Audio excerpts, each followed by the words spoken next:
যুক্তরাষ্ট্রের ফ্লোরিডা অঙ্গরাজ্যের বিশ্ববিদ্যালয়ের পিএইচডি শিক্ষার্থী জামিল আহমেদ লিমন নিহত হওয়ার খবরে তার গ্রামের বাড়ি জামালপুরের মাদারগঞ্জে মাতম শুরু হয়েছে।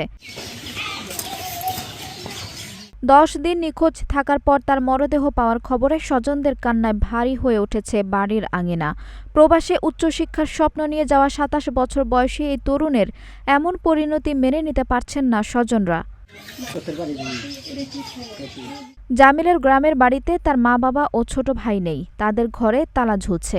নিহত জামিল আহমেদ মাদারগঞ্জের কড়ইচড়া ইউনিয়নের মহিষবাথান এলাকার জহুরুল হকের ছেলে। কর্মসূত্রে জহুরুল হক দীর্ঘদিন ধরেই গাজীপুরের মাওনা এলাকায় বসবাস করতেন। সেখানেই জামিলের বেড়ে ওঠা ও পড়ালেখা। পরিবারের সদস্যরা মাঝে মধ্যে গ্রামের বাড়ি মহিষবাথানে আসতেন।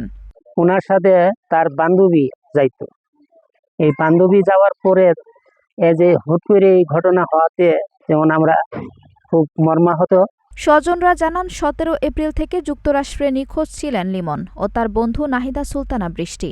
তারা দুজনেই খুলনা বিশ্ববিদ্যালয় থেকে স্নাতক ও স্নাতকোত্তর সম্পন্ন করে 1 বছর আগে উচ্চশিক্ষার জন্য ফ্লোরিডায় যান।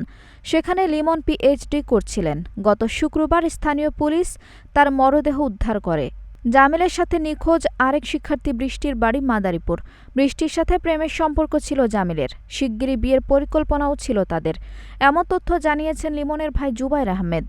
ওরা ফুলের তোলে কথা কইছি, ফুলের তোলে কইছে টুকরা টুকরা করে কাটছে, এটা নিয়েই মনে করেন সারা রাত দিন ধরে আমরা আন্দোলন করতেছি, কান্দাকাটি করতেছি।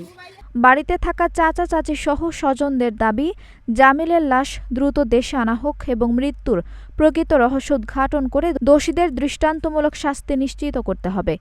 আঞ্জুম হক আলবী, নাগরিক প্রতিদিন।